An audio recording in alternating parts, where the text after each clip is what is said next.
The early March morning air still held a crisp edge as Caleb Hayes walked the familiar perimeter of his Eastfield coffee, steaming gently in his hand. Sunrise painted the dew-kissed grass in hues of gold and rose over the sprawling acres of Blackwood farmland his grandfather had poured his life into, where that was now Caleb's legacy. This quiet ritual, the scent of damp earth mingling with the distant lowing of his few cattle, was the anchor of his day, a connection to generations past. The neat, almost unnervingly perfect houses of the adjacent Willow Creek estates seemed a world away, separated by a line of ancient oaks his grandfather had refused to sell. But the peace shattered abruptly, not the usual birdsong or the rustle of wind through the trees, but the unfamiliar jarring sounds of car engines growling and doors slamming shut. Multiple doors. Caleb frowned, straining his ears. The sounds were coming from his property, echoing across the open field, where he planned to plant soybeans next month. Setting his mug down on a weathered fence post, a knot of unease tightening in his stomach, he strode quickly towards the source of the noise. What he saw made him stop dead, disbelief warring with a surge of hot anger. Lined up in neat orderly rows across the vibrant green of his east field, as if it were a designated parking lot, were at least a dozen vehicles. Expensive sedans, SUVs polished to a blinding sheen in the morning sun. Near the edge of the field, a woman stood directing yet another car into place. She wore a sharply tailored blazer, her posture radiating an air of unquestionable authority. A clipboard held firmly in one hand. "Hey!" Caleb shouted, his voice rougher than intended, as he jogged towards her, his old farm dog Bandit barking anxiously beside him. "What in the world do you think you're doing? This is private property." The woman turned, an expression of mild annoyance flickering across her perfectly composed features, before settling into a smile that didn't reach her eyes. "Good morning," she said, her tone clipped and condescending. "I'm Eleanor Vance, president of the Willow Creek Homeowners Association." She gestured vaguely towards the cars. "As you can see, we're utilizing the designated community overflow parking for today's Spring Gala kickoff event." Caleb stared, momentarily speechless. Designated? Designated by whom? "This is my land. Blackwood Farm. It's never been part of your HOA, and it's certainly not a public parking lot." The initial shock was fading, replaced by a cold, hardening fury. This wasn't just trespassing. It felt like a calculated invasion, a dismissal of everything the farm represented. "That doesn't matter," Eleanor Vance retorted, waving a dismissive hand as if swatting away an annoying fly. "Our community bylaws clearly designate this area for necessary overflow. It's been established procedure I never agreed to," Caleb shot back, his voice rising despite his efforts to keep it steady. His grandfather's warnings about the encroaching entitlement from the estates echoed in his mind. "This land has been Blackwood Farm for nearly a century. It's not part of your meticulously planned community. Now, I want these cars off my property immediately." Just then, Caleb's eyes widened in horror. A large delivery truck, clearly meant for the HOA event, was lumbering towards the back of the field, guided by a wave from Eleanor herself. It was heading straight for the section he'd painstakingly prepared and seeded just last week with early season greens. "Stop! Stop that truck!" Caleb yelled, breaking into a run, but it was too late. The truck rumbled over the edge of the prepared soil, its heavy tires churning the dark earth and crushing the delicate beginnings of his crops. The driver, seeing Caleb waving frantically, finally braked, looking confused. Caleb whirled around to face Eleanor, his face flushed with anger. "Are you blind? You just destroyed weeks of work." Eleanor's perfect smile tightened, a flicker of malice in her eyes. "Mr. Hayes, perhaps you don't understand who you're dealing with. Willow Creek Estates is home to Councilman Finch, Judge. Abernathy's wife sits on our board. Do you really think making a scene is wise? The sheriff tends to listen to respected community leaders." As if on cue, a sleek black sedan pulled up along the road bordering the field. A man in an expensive suit carrying a leather briefcase stepped out and strode confidently towards them.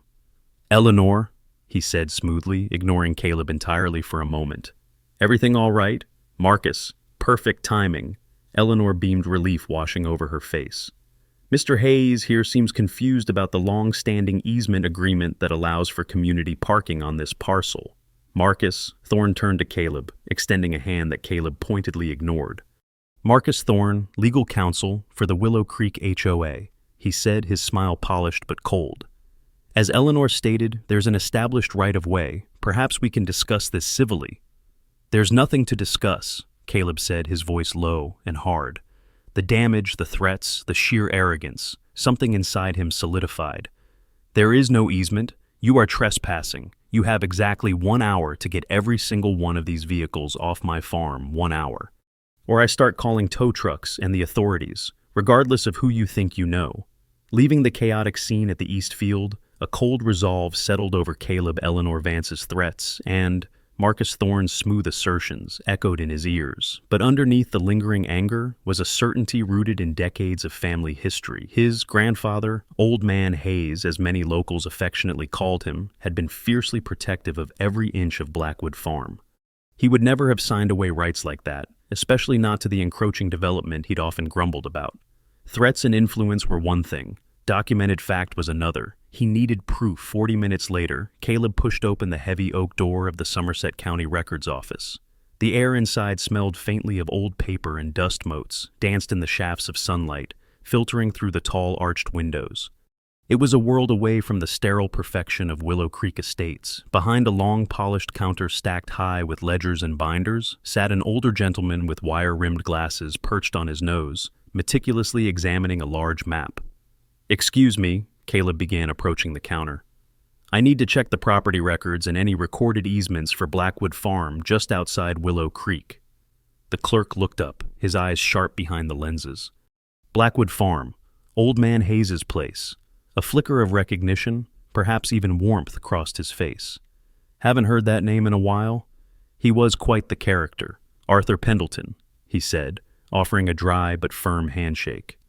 "Been working these records for nigh on 30 years. What seems to be the trouble?" Caleb quickly explained the situation. The cars, the HOA's claim of a parking easement. Arthur listened intently, occasionally nodding. "Willow Creek HOA, you say? Yes, they keep us busy." He turned to a computer terminal, fingers flying across the keyboard with surprising speed, then cross-referenced the digital findings with entries in a massive leather-bound registry book. He spent several minutes searching, humming thoughtfully. Finally, Arthur sat back, removing his glasses and polishing them with a handkerchief. "Well, Mr. Hayes," he said, his gaze direct. "Just as I suspected. There is absolutely no recorded easement granting parking rights or any form of public access to the Willow Creek HOA on the parcel historically known as Blackwood Farm. Not a single document."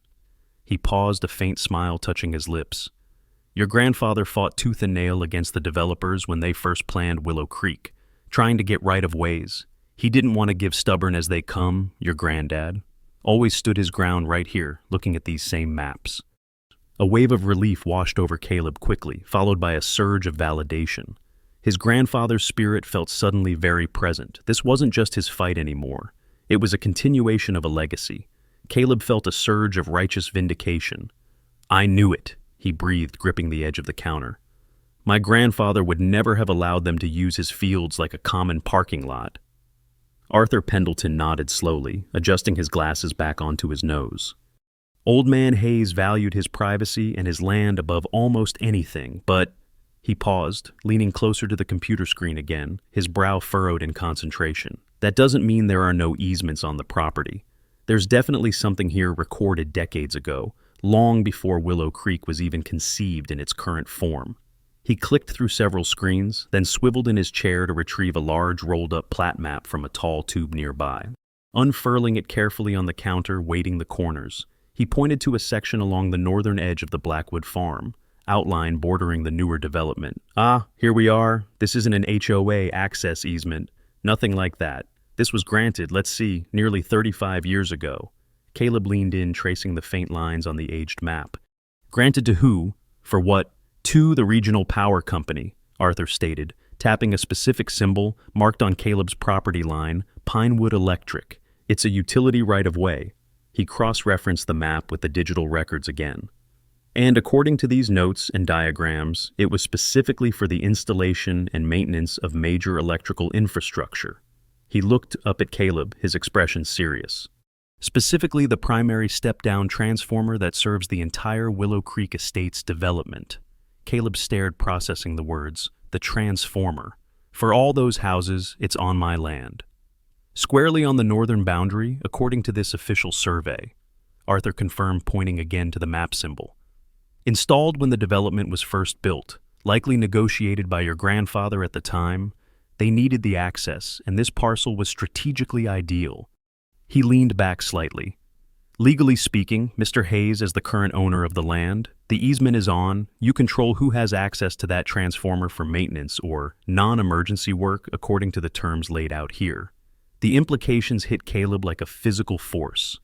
The very community whose president had arrogantly claimed rights to his field, whose lawyer had smoothly asserted non-existent agreements, whose residents were currently parked illegally on his property, depended entirely on a piece of critical infrastructure sitting on his farm. The irony was staggering. But wait, Arthur added, typing again. There's more. The agreement stipulated an annual access fee payable to the property owner. He pulled up another record. Pinewood Electric has been making those payments diligently, but since your grandfather passed 3 years ago, the checks have been directed into a trust account set up under his name. It seems no one updated the payment instructions. He showed Caleb the screen displaying a growing balance. There's a not insignificant sum accumulating, waiting for the rightful heir to claim it. Caleb felt a dizzying mix of shock and dawning realization. This wasn't just about stopping trespassers anymore. His grandfather in his long-ago negotiations hadn't just protected his land, he had inadvertently handed Caleb the ultimate leverage. The weight of this unexpected power felt immense, a strange potent inheritance he never knew existed. He finally understood the faint smile on Arthur's face. Old Man Hayes truly had been quite the character. Caleb walked out of the county records office clutching copies of the deed, the plat map showing the power easement, and the trust account details. The initial shock had subsided, replaced by a focused, almost cold clarity. Arthur Pendleton's revelations hadn't just armed him with facts. They had fundamentally shifted the power dynamic. He now held a card he hadn't even known was in the deck, thanks to his grandfather's shrewd dealings decades ago. But knowing wasn't enough. He needed to act carefully and deliberately. Back in the familiar cab of his pickup truck, parked under the shade of an old oak outside the county building, Caleb pulled out his phone. He found the number for Pinewood Electric's Regional Operations Center. After navigating a brief automated menu, he asked to speak with the manager responsible for grid maintenance in the Somerset County area, specifically mentioning the transformer station ID Arthur had helped him locate in the records, station PE7B bordering Blackwood Farm. A few minutes later, a man with a calm, professional voice answered, "David Griffin, speaking operations manager. How can I help you?" "Mr. Griffin, my name is Caleb Hayes." Caleb began, keeping his tone measured and steady. "I own the property known as Blackwood Farm, where your station PE7B transformer is located on the northern boundary." He paused to let that sink in. "I'm calling because I've recently become aware of significant unauthorized trespassing near that equipment related to a dispute with the adjacent Willow Creek HOA. Frankly, I have serious safety concerns about untrained individuals being anywhere near critical infrastructure like that." There was a brief silence on the line, then Griffin replied, his voice now tinged with concern. "Mr. Hayes, thank you for bringing this to my attention.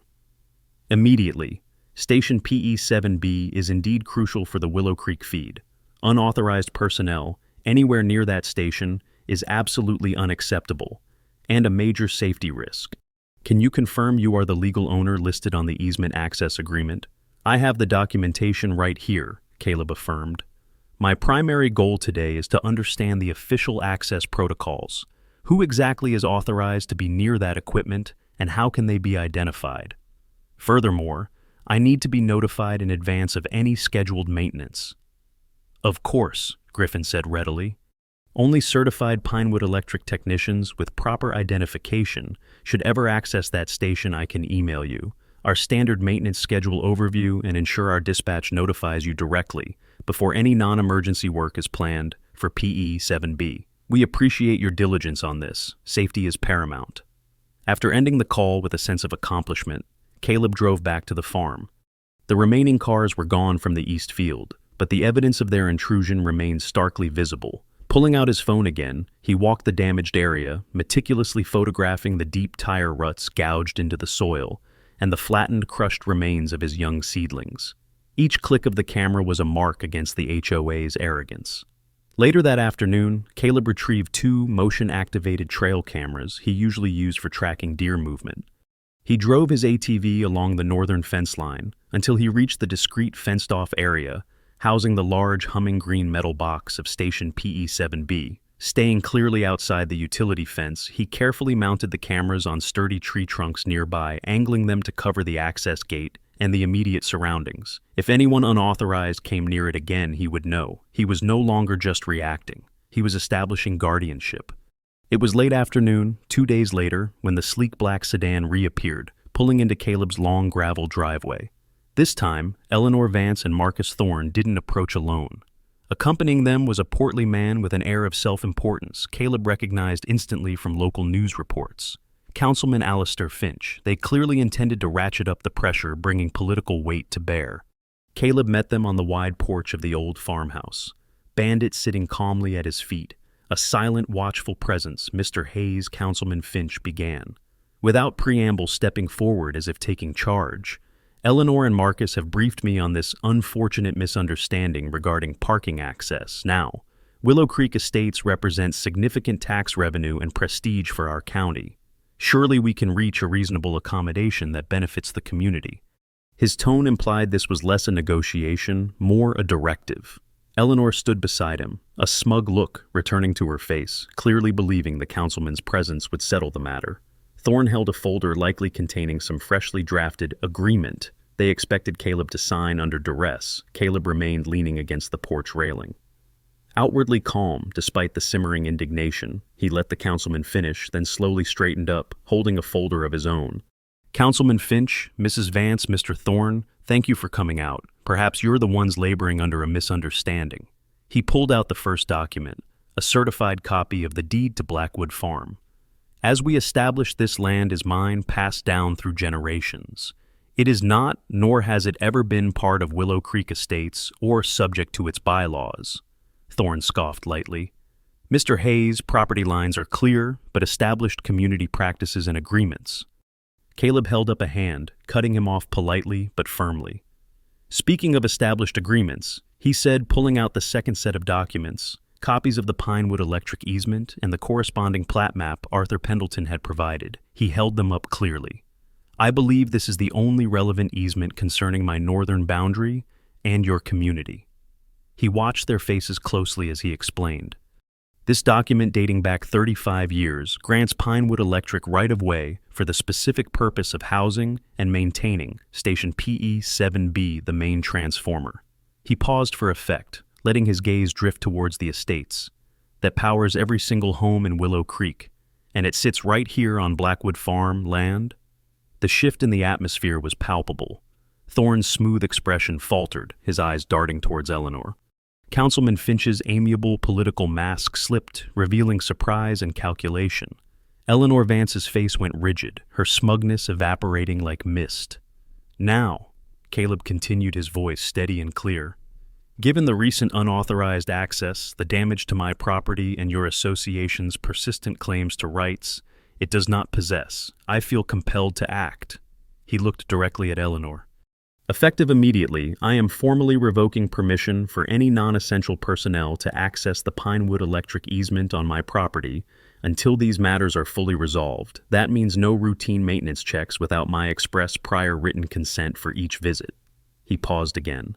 I expect full compensation for the damages to my field and a signed acknowledgement from the HOA that my land is not subject to your bylaws or parking schemes. He didn't need to explicitly mention the upcoming summer heat or the strain on the power grid.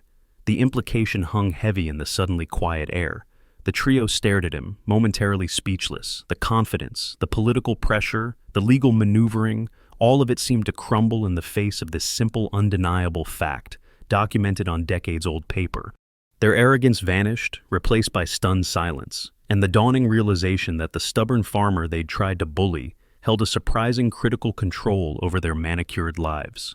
Without another word, they turned huddled in urgent hushed whispers and retreated back to their sedan, leaving Caleb standing watch over his land. The balance of power irrevocably altered. Less than an hour after Eleanor Vance and her entourage retreated, a Somerset County Sheriff's Department cruiser rolled slowly up Caleb's driveway. Caleb watched its approach from the porch, a familiar sense of weary resignation, mixing with his newfound resolve. He recognized the sheriff stepping out, a sturdy man in his 50s named Brody, known for being fair, but also acutely aware of the local political landscape. Eleanor hadn't wasted any time. Mr. Hayes, Sheriff Brody greeted him, his expression carefully neutral, though Caleb detected a flicker of unease in his eyes. We received a call from Mrs. Vance regarding a dispute over access to utility equipment. She seemed quite agitated, claimed you were unreasonably denying access necessary for community function. Caleb gestured towards the folder he still held. Sheriff, I'm happy to show you the documentation. There's been significant trespassing by the HOA, damage to my property, and they're making claims based on non-existent agreements. He quickly explained the situation, emphasizing the difference between the non-existent parking easement the HOA claimed and the very real, very specific power company easement he controlled. He made sure to mention his safety concerns about unauthorized personnel near the transformer. Sheriff Brody listened patiently, examining the easement documents Caleb offered. He nodded slowly. All right, Mr. Hayes, this seems straightforward regarding the easement's purpose. As for the parking dispute and damages, that sounds like a civil matter, unless the trespassing continues after clear warnings. He glanced back towards Willow Creek. Mrs. Vance can be persistent, but denying access explicitly granted to Pinewood Electric personnel with proper cause and identification could cause issues down the line. Just ensure you're following the letter of that agreement. His discomfort was clear. He was caught between influential residents and documented property rights. After confirming Caleb understood, Brody got back in his cruiser, leaving Caleb with the distinct impression the sheriff wasn't entirely convinced by Eleanor's version of events. Later that evening, as Caleb was checking the fence line near the east field, he saw a figure walking along the border path from the Willow Creek side. It was Sophia Bellwether, a woman whose house backed up to his property, someone he occasionally exchanged polite waves with.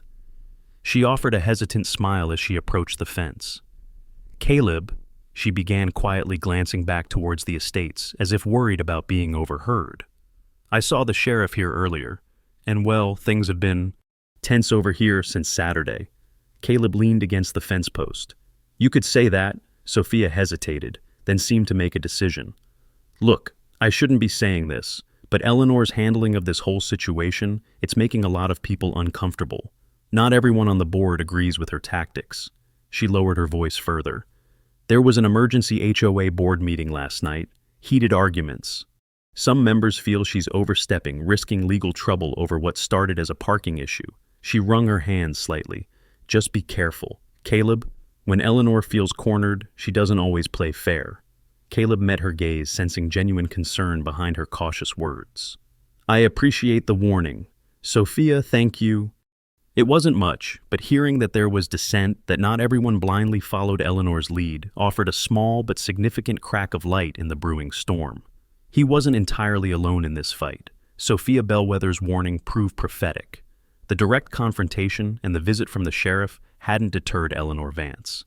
They seemed only to have spurred her toward a different kind of attack. Over the next week, Caleb's mailbox became a battleground. First came a certified letter from Marcus Thorne's prestigious law firm, formally notifying him of violations against Willow Creek Estates, covenants, conditions, and restrictions, CC&Rs. Caleb read the letter standing by his mailbox, the late afternoon sun warming his back, but a chill spreading through him. The letter detailed alleged infractions, failure to maintain landscape aesthetics consistent with community standards, citing his vegetable garden visible from the road, and engaging in commercial agricultural activities deemed incompatible with the residential character of the neighborhood. It demanded he cease all farming operations visible from Willow Creek properties within 10 days and pay an initial fine of $2,500 for non-compliance, with further penalties accruing daily. What struck Caleb immediately, besides the absurdity of applying HOA rules to his farm, was the letterhead.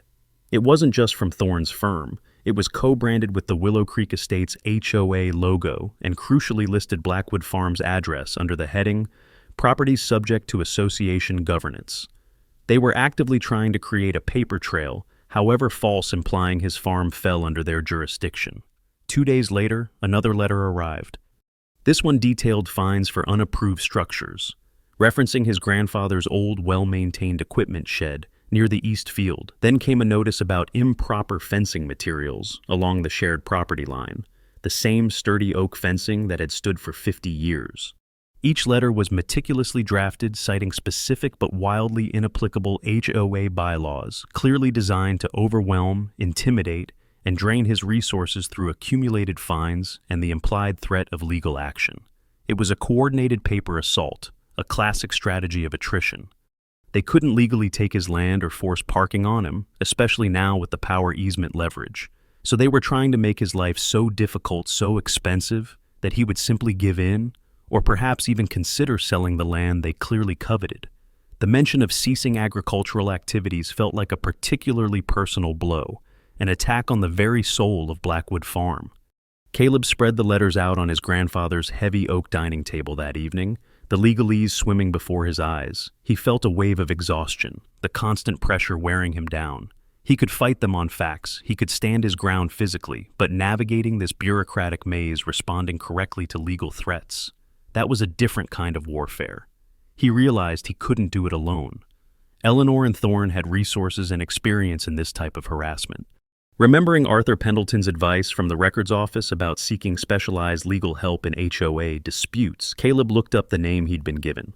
Julian Croft. He found Croft's website, a lawyer specializing specifically in property rights and fighting HOA overreach.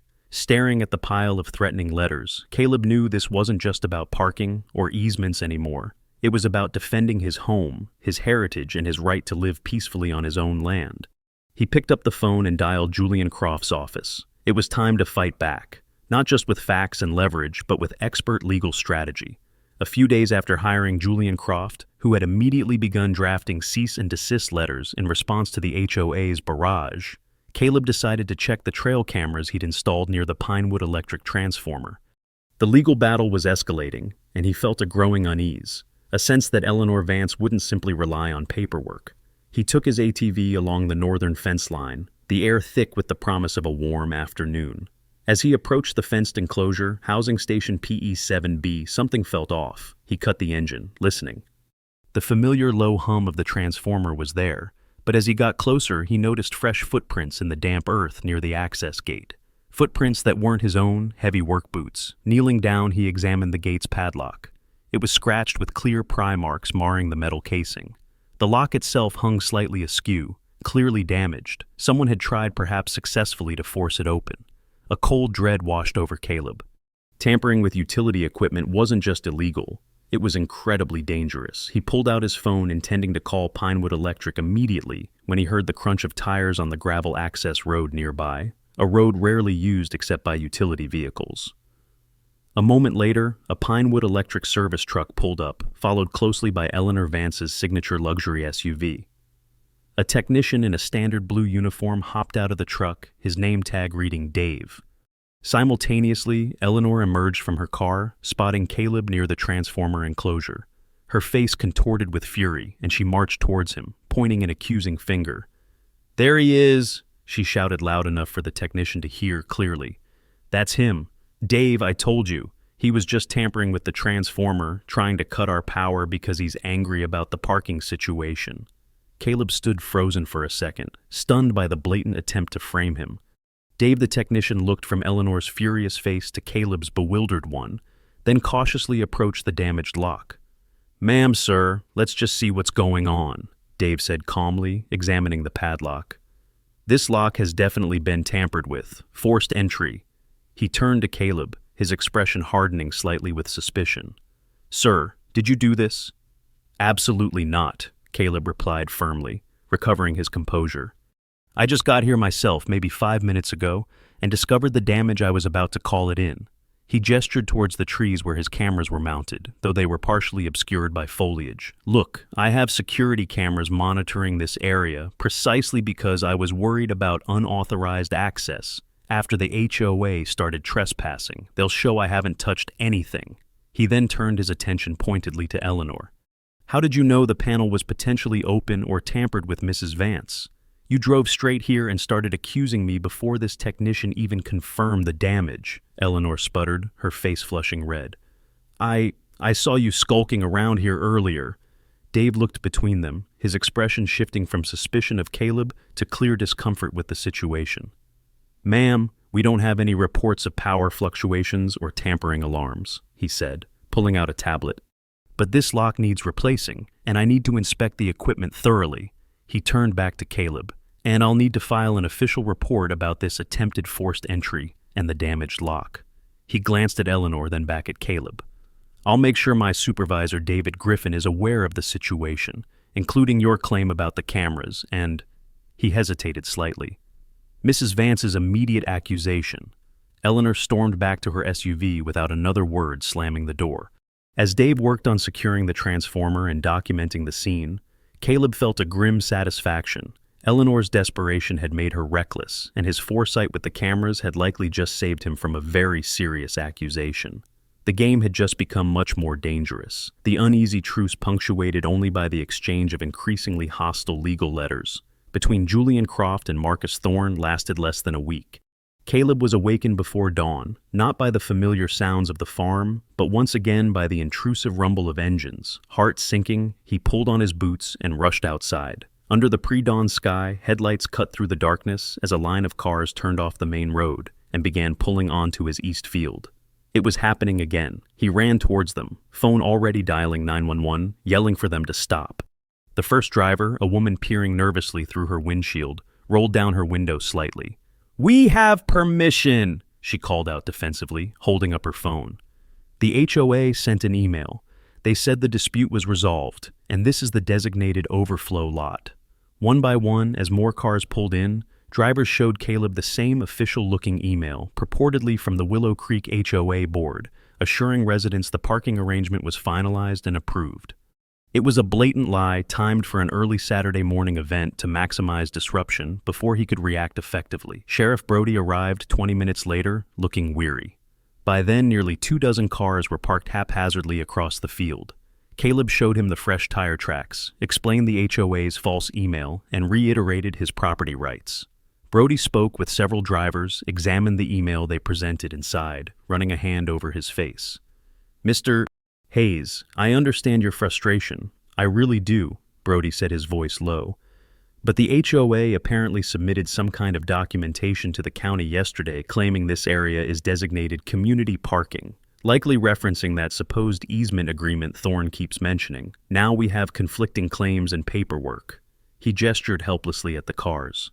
"Right now, with these drivers believing they have permission based on an official communication, and the county having conflicting filings, my hands are tied. This is escalating into a complex civil matter. You need to take it up in court, get an injunction. I can't just tow all these cars based solely on your word against the HOA's filed documents, however questionable they might seem."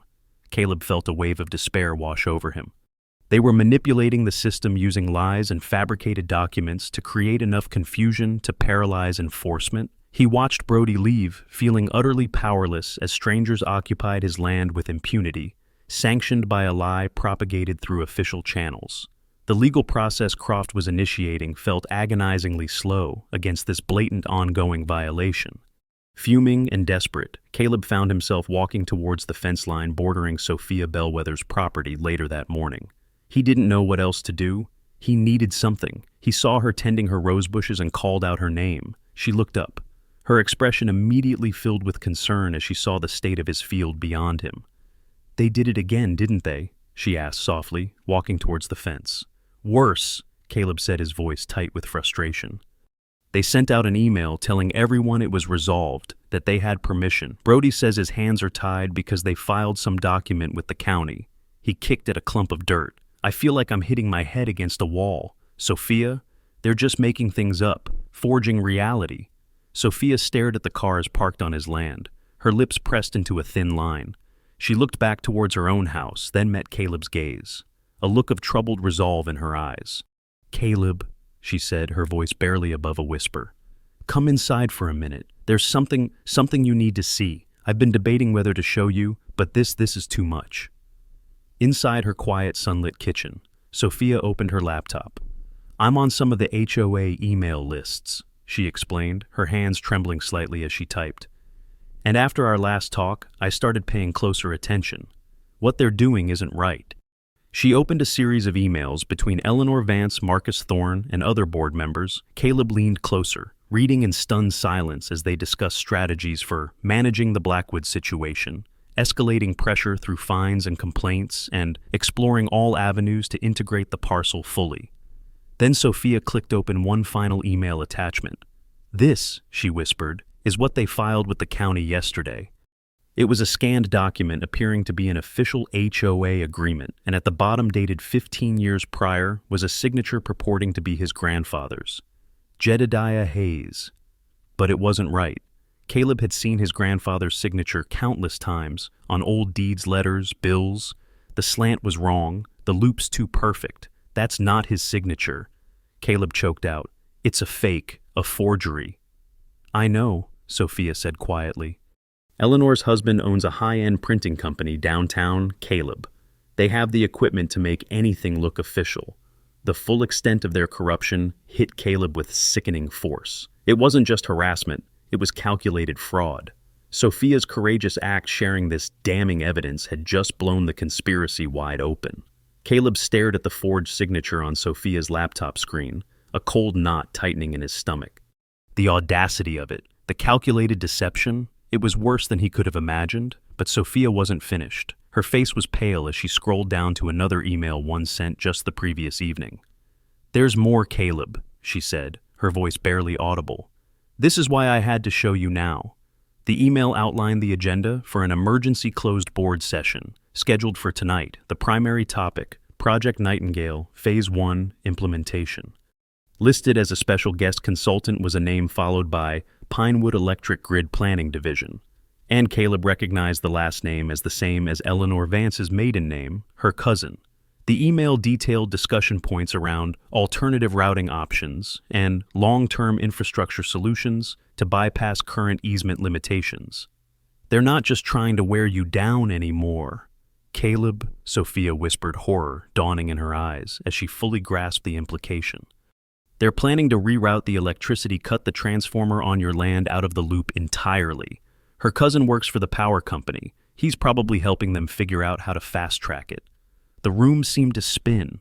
If they rerouted the power, the transformer on his land would become irrelevant. His leverage, the one unexpected advantage his grandfather had inadvertently provided, would vanish overnight. All the harassment, the fines, the forged documents, it was all preamble to this final move designed to neutralize his only real power. Once that happened, they could likely overwhelm him legally and financially. Just then, Caleb's phone buzzed. It was a text message from his lawyer, Julian Croft. "Good news, bad news. Judge Henderson granted our request for an emergency injunction hearing. Based on the forged signature evidence you forwarded, bad news earliest slot is tomorrow 9:00 a.m. Tomorrow morning, by then, Eleanor could have already set her plan in motion at tonight's secret meeting. The court order might come too late to stop the wheels she was turning with her insider connection at the power company. They had less than 12 hours before the HOA board meeting convened. Caleb looked from the damning emails on Sophia's screen to the text from his lawyer, then out the window towards his violated field. He felt cornered, the walls closing in. But beneath the panic, a different feeling sparked. Defiance. They thought they could operate in the shadows, manipulate systems, forge documents, and make secret deals. They thought they could erase his grandfather's legacy and his own rights with backroom maneuvers. He wouldn't let them. He stood up abruptly. "Sophia, can you print these emails, all of them?" She nodded, already moving towards her printer. "Thank you," Caleb said, his voice low but intense. "Thank you for trusting me with this." He pulled out his phone again, scrolling through his contacts until he found the number for Lisa Carmichael, a tenacious investigative reporter at the county's main newspaper and local TV station affiliate. He'd spoken to briefly months ago about zoning issues. He needed to bring this out of the shadows and into the light immediately. "Lisa," he said when she answered, "it's Caleb Hayes from Blackwood Farm. Remember me?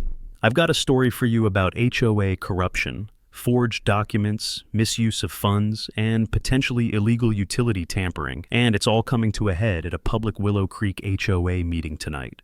You might want to bring a camera. He had the evidence. He had the leverage for now. He had an emergency court hearing pending, but time was running out. His only chance was to blow the whistle loudly and publicly at the HOA's own meeting tonight, before Eleanor Vance could execute her final move in secret. It was a high-stakes gamble, but it was the only play he had left. The Willow Creek Estates Community Center buzzed with a tense energy. Caleb could feel the moment he pushed open the doors. The large meeting room was packed, standing room only, along the back walls. Residents milled about, murmuring amongst themselves, their expressions ranging from curiosity to annoyance. At the front of the room, Eleanor Vance stood beside a large projection screen, displaying glossy architectural renderings. Idyllic images of expanded community walkways and manicured green spaces overlaid onto an aerial photograph that conspicuously included Caleb's East Field, now marked with neat lines denoting future community recreation zone. Eleanor beamed at the audience, microphone in hand, launching into her presentation about exciting community enhancements.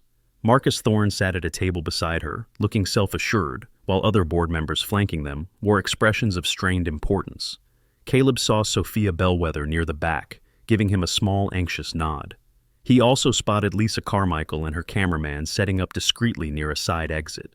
Taking a deep breath, Caleb began walking steadily towards the front, clutching his laptop and a portable projector adapter. Heads turned as he approached. A low murmur rippled through the crowd. Eleanor faltered mid-sentence, her eyes narrowing as she saw him. "Mr. Hayes," she said sharply into the microphone, her voice dripping ice. "This is a private meeting for Willow Creek residents to discuss community improvements. You're trespassing." "Actually, Mrs. Vance," Caleb replied, his voice calm but carrying clearly in the suddenly silent room. "I think everyone here deserves to know the real story behind your proposed improvements, especially since they seem to involve my private property." He reached the front table, and before Eleanor or Thorne could react physically, unplugged her laptop from the projector cable and plugged in his own adapter. "I promise this won't take long, but I believe it's information every resident paying dues deserves to hear." An angry buzz filled the room. Someone shouted, "Let him speak!" "Eleanor," another voice added, "what's going on?" Eleanor looked momentarily stunned, then furious, but the crowd's shifting mood seemed to hold her back. Caleb clicked his mouse, and the glossy rendering vanished, replaced by the crisp, clear image of the certified deed to Blackwood Farm, its boundaries unmistakably excluding the estates. "As you can see," Caleb began, turning to face the audience, "Blackwood Farm has been in my family for generations. It has never been part of Willow Creek Estates." He clicked again, showing the forged HOA agreement Sophia had provided. "This document claiming my grandfather signed an agreement 15 years ago has recently been filed by your HOA board." He then displayed a comparison image, the forged signature next to several examples of his grandfather's actual verified signature from old letters. The differences were stark. "My grandfather passed away 3 years ago. This signature is a forgery, a deliberate fraud perpetrated by your leadership." Gasps rippled through the crowd. People were standing now, pointing, whispering angrily. Eleanor's face was pale, her eyes darting frantically towards Thorne, who looked equally shaken. Caleb didn't let up.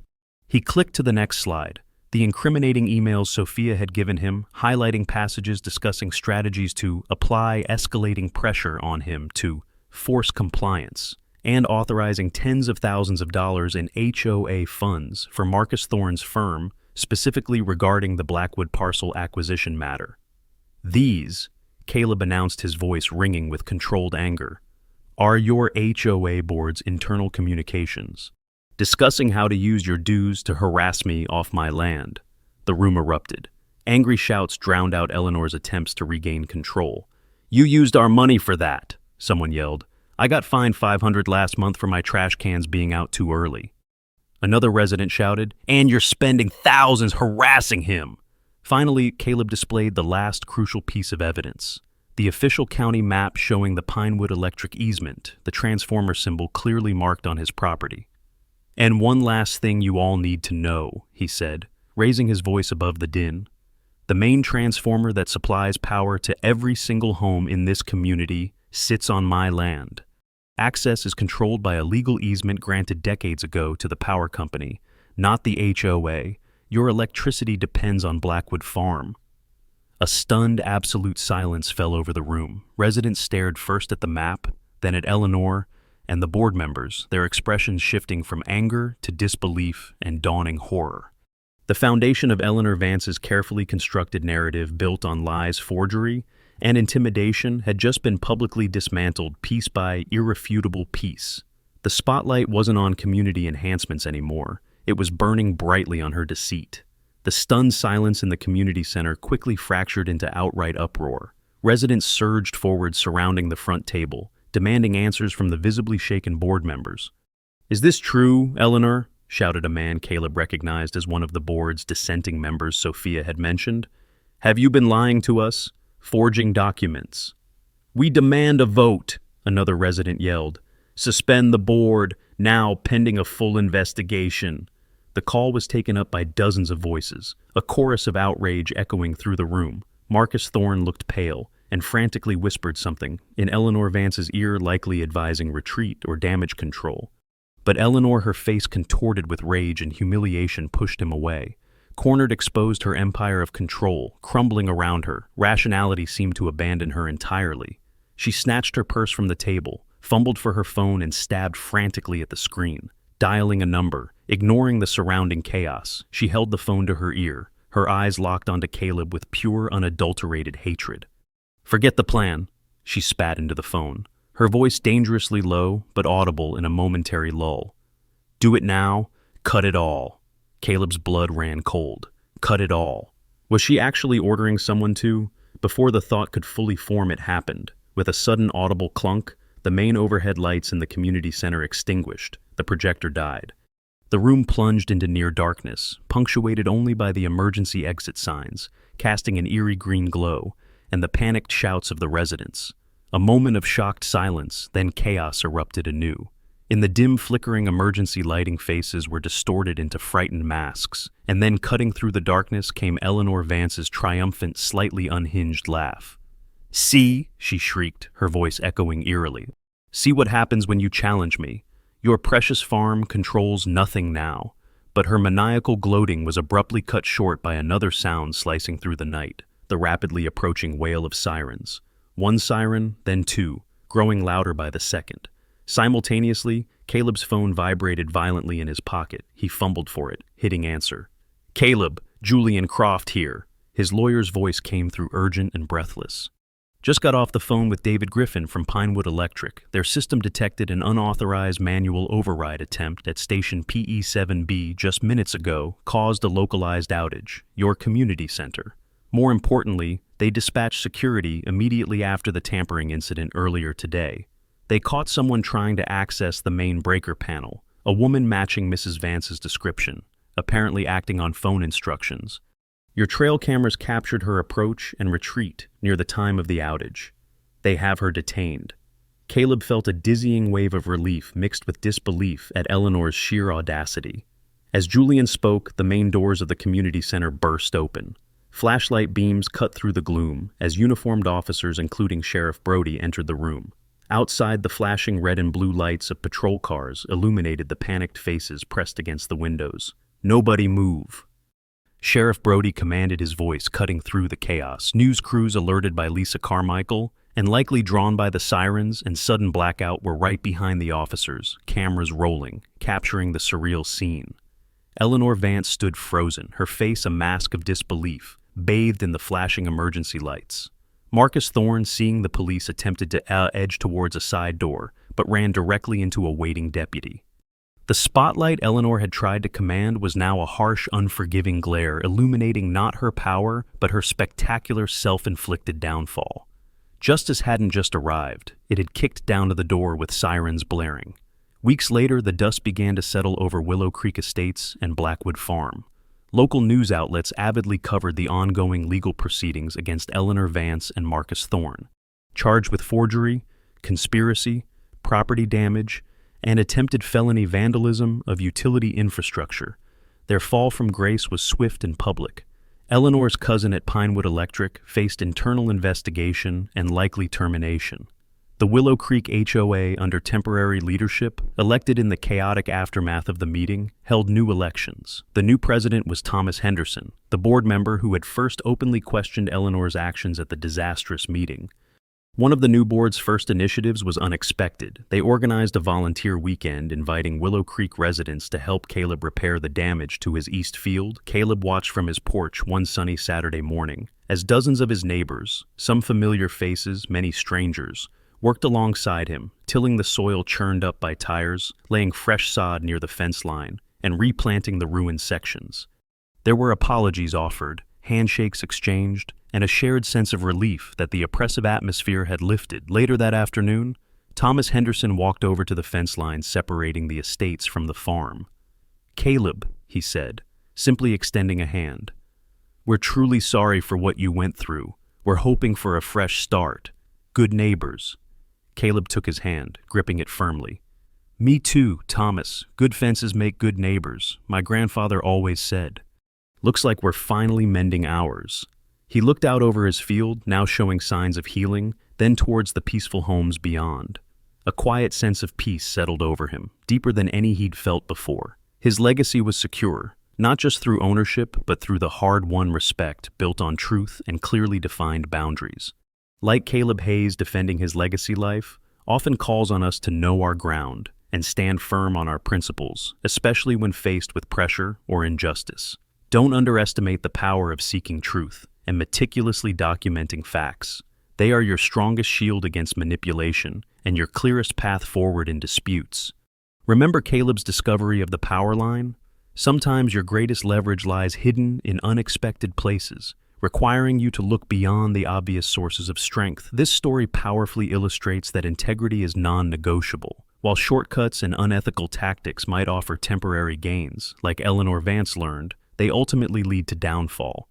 Cultivate resilience, but also recognize the strength in building alliances and seeking support. Like Sophia's crucial help, allies can provide vital evidence or perspective. When challenged, strive to move beyond pure emotional reaction towards calm, strategic action. Research plan and seek expert counsel when needed. Ultimately, establishing and maintaining clear, healthy boundaries, whether personal or professional, is fundamental for lasting peace and mutual respect. Embrace these lessons. They are tools to navigate conflict, build resilience, and foster genuine growth in your own journey.